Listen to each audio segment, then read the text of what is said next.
I sell things. I like to talk and I like to sell things every day. So I sell things online.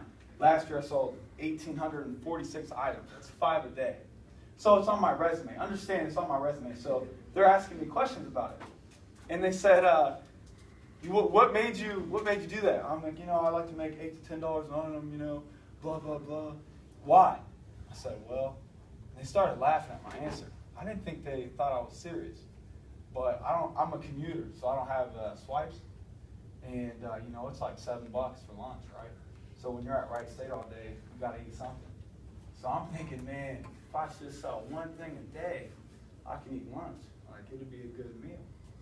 And they started laughing, but no, I'm serious, man. So, but anyways, that's how it started. It just got a little bit bigger than what I was thinking. The next question they said was, you're 22. I said, what would make you do something like this, man? Why are you so motivated? Why? I said, do you know what it feels like to go to bed hungry? I said, have you ever been there? I said, your stomach hurts so bad that you can't fall asleep. I said, you wake up the next day and you're on free lunch, so you're in there trying to hustle and try to get some extra breakfast. I said, do you know what that feels like? I said, man, some Thursdays were tough, man. 2 weeks, my mom gets paid on that Friday. That Thursday before Friday was tough. My mom had to say, hey, kids, the fridge is going to be filled tomorrow. But you're going to have to go down to your friend's house to see if you can eat dinner with them. So, thank God I had a good friend down the street. He's one of my best friends today. And, his family really took care of me throughout my whole life, even still to this day. And, but 9 times out of 10, I'd eat with them. That 1 time out of 10, they'd go out to eat, or they already ate. So I had to go home hungry. And it's the worst feeling no kid should ever have to go through that. It's awful. But it's something I can't forget. I said, do you know what it feels like to wake up and your mom's freaking out? She's got to go to work. The car's not in the driveway and she thinks someone stole it, but really got repoed? I said, do you know what that feels like? I said, do you know what it feels like to live in government housing every day? Section 8. I said, do you know what food stamps are? I said, you ever been on them? I said, do you know what the card looks like? With the little lighthouse. And I said, what about the child support card? You ever see it? It says Ohio and it's got a red cardinal on there. I said, do you know what it feels like to stand in line and you're going grocery shopping and your mom's getting what she has to get. She's got a set limit, so she's doing all the math in her head, and you're adding some things to the cart. You get to the checkout and it's a little bit too much, and she doesn't have the money to pay for it. So, there's a line behind you. She sends all her, me and my sister back with the items, and we got to put them back. I said, you know what that feels like, man? I said, I wake up every single day. I have a 3-bedroom house. It's not even 900 square feet. I hear about kids that had 2,000 square foot house, and I'm just like, dang, man, that's twice the size of mine. That's crazy. So I said, to answer your question, why am I so motivated is because where I'm from, and I don't like it, and I never want to go back. That's why I'm here. I said, that's what drives me, man. That's why I'm here. So I actually don't think I got it, to be honest with you, man. I laid into him a little bit too hard. I haven't got a call back, and to be honest, man, I don't think I am, but that's okay. He asked the question, and I gave him the answer. But so for me, life was hard, and you got to understand why. Was it drugs? Kind of. My mom wasn't on drugs, but my dad smoked a lot of pot. So I don't smoke pot. He drank a lot too, so I don't drink. I don't think I'm better than you. Someone always said, hey, you think you're better than me? No, I just don't want to. No, thank you. I saw what it did to my family, so I don't do it. So, man, I had a mom and a dad. They actually weren't married. They had 2 kids. And to put it simple, they both weren't financially smart. My mom bought this van she couldn't afford. And my dad, for instance, rent was due. He went and bought a Coke machine, man, a Coca-Cola machine for $700. Did we need one? No, I don't know why we even bought it. I thought it was cool as a kid, but as I got older, I realized that that's a terrible. So anyways, we were backed up on rent. So that's just the kind of stuff that he did. And, he wouldn't give money to my mom for groceries, so she swiped the credit card. She racked up 12 grand in debt.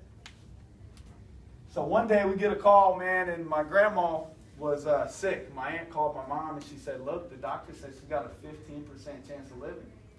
So I grew up in Tarpon Springs, Florida, and my grandmother lived in Fairborn, Ohio. So we packed up our van like 2-day notice, man. I took only a certain amount of toys that I had to leave all the other ones behind. But, we packed up and we went. My grandmother ended up living. So my mom, we were prepared to pass through. We weren't prepared to live there. She didn't have a job, and we had that pan we couldn't afford. So, once my grandmother got out, they put her in a nursing home. So we couldn't stay with my grandmother. So one night we stayed in our van, and the next day, man, I remember my mom feeling so bad about it. So she called her friends. So we stayed with them. We bumped from house to house, sleeping on pull-out couches, air mattresses. Little kids would make forts, man. Me and my sister would sleep in those. Just anything, man. So we got put on this waiting list for a homeless shelter out of Xenia called Interfaith Hospitality Network. And what it was for families in need or tragedy. So you'd go to a church for 1 week, and then you'd rotate to the next and to the next. And we were in there for like 9 months. So I've been to like 50 churches over the Dayton area. Some big, some small. So it was interesting. But when I saw it as a kid, my mom's a diehard Christian. I'm 22 years old today. If I wake up early enough, she's got a Bible lesson on the table ready. And when we were kids, she used to brush my sister's hair, and she'd take that brush and try to use it like a microphone, man. She's just so fired up. But my dad, on the other hand, I remember one time I went to church, and they passed the offering around. He's chewing a piece of gum, and he takes the envelope, and he's like, I'm going to give this to God. He starts laughing. As a kid, I started laughing, but now that I'm older, I realize how ignorant that was. He didn't really put it in there, but you could see, what his intentions were. So that was my role model. So it wasn't that I didn't believe in God, but it was I always doubted. So when I was in that homeless shelter, man, the people there, I could feel the energy. And they weren't good people. I could feel like they were corrupt. And I just remember praying, man. I was like, Lord, please take me out of here. I'm not like these people. And just take me out of here. And like 2 or 3 weeks later, he did, man. And all it took was one answered prayer. That's where my faith started. That's why my faith is so strong. All it takes is one answered prayer. And, so we got out, man. Now we're government low-income housing, and I thought everything would be great. We're really thankful for our house and everything, but my mom works on base, and she got her hours cut. My mom was working 9 hours a week, no child support, $12,000 in debt, and a $300 car payment. So we ended up losing the van. Then my mom couldn't get to work, so we started taking the taxi, man. And those taxi drivers, man, they were rough, man. It was scary. But so it started out really rough, and I just remember how bad it was, man. So I started playing sports, and I got into sports, and man, sports literally saved my life. Now you can take all your anger, all your frustration, and channel it to one thing, whether that's in the weight room, on the football field, or on the track. For me, so I really liked football. Unfortunately, I didn't get any Division I offers, but I got some Division II and NAIA. I chose the NAIA offer to Lindsey Wilson out of Kentucky, some school no one ever heard of. And I chose them because they had the same defense we ran in high school, so I was like a hybrid outside linebacker safety. So it worked for me. But I ended up tearing my labrum my senior year, so I got surgery in January. For track, man, I sat out a whole month of track, and I really thought the season would be over. I was working hard in the pool and stuff, but I wasn't running. I didn't run since January, like 3 months.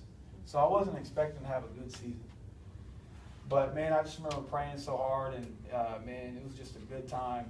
That recovery time. If anyone's been through an injury, man, sometimes it's really a good thing mentally. It's hard mentally, but you kind of need it. You know, it's your time with God. And so I got through that, and it was crazy, man. It was one of those, it was a God thing because it can't be explained. You know, science can't prove it. But we ran the 4x4, and we went like 3:35, and then at our home meet, I pumped the guys up. We went 3:23, and at that time, it was the fastest time in the state. So we dropped like 11 seconds out of nowhere. It was crazy. But, you know, we made the newspaper and all kinds of stuff. We went to state. We did all kinds of stuff. But, you know, I was recovering, so I reported to college, right? And it was awesome. I loved it, man. It was so physical, and I loved it. But I ended up tearing my shoulder again. And they're like, you're going to need surgery again. And I said, I just had it 8 months ago. I ain't going through that again. So they put me in this brace, man, and that's when football was no longer fun. You know, it was, you try to bench press a guy off, it was like this. You could only go here. It was awful. So I decided to transfer out. That was the major reason. The second reason was, man, my sister called me. And she said, Matthew, and I could hear it in her voice, right? I knew something was wrong. And she said, hey, there's two guys. They've been looking in our windows, and they're looking in the back door. And I'm like, you know, it's locked. So it was like one of them scenes from Taken. You know, I'm scared to death. I'm 8 hours away. So I felt like I let my family down because I was the man of the house. Been the man of the house since second grade. I've been sitting at the front of the table for 15 years. So I just felt like my sister and my mom were easy targets. So I came home. I came to Wright State, and I guess I started realizing more about my life. You know, as what I went through as a kid, you see one way. When you're an adult, you see, you know, like a wider vision. So my car broke down one time when I was at Wright State, and for a week. So my mom's taking me to class and stuff, and you know, I'm telling her, drop me off, pick me up here, you know. So I'm like, hey, pick me up at Millette. She's there. My mom doesn't know directions. She still uses the phone book to call people. You know, she don't even use Google. So she picked me up at Millette. So the next day, I'm like, you know, hey, pick me up at Wright. She was there. And I get in the car, I'm like, Mom, I said, how do you know where all these places are? I said, you don't even use Google. And she said, Matthew, it's something I never told anybody. And I said, what? She said, you know, when they cut my hours, and I was working 9 hours, they wouldn't give me food stamps unless I worked 40 hours a month. She said, so I worked at Wright State. She said I was a janitor, night shift. She said I was cleaning toilets, mopping the floors. She said it was awful. She said it was so embarrassing for her, you know, but she said it was terrible. She said what I had to tell myself was this was for my kids. You know, I'm doing this for my kids. And, you know, I really admire my mom. She never quit on her kids, and I can't quit on my mom. So, you know, so that's the basis. But, man, when I see these janitors, I think of my mom. You know, I treat them just like my mom because that was her.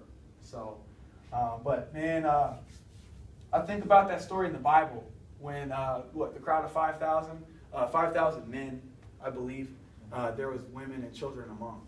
So we could say there's about 15,000, right? So Jesus is preaching and working miracles, and the disciples come up and say, hey, man, we need to send them back in. We don't have enough food for them. They need to go eat, and then they can come back.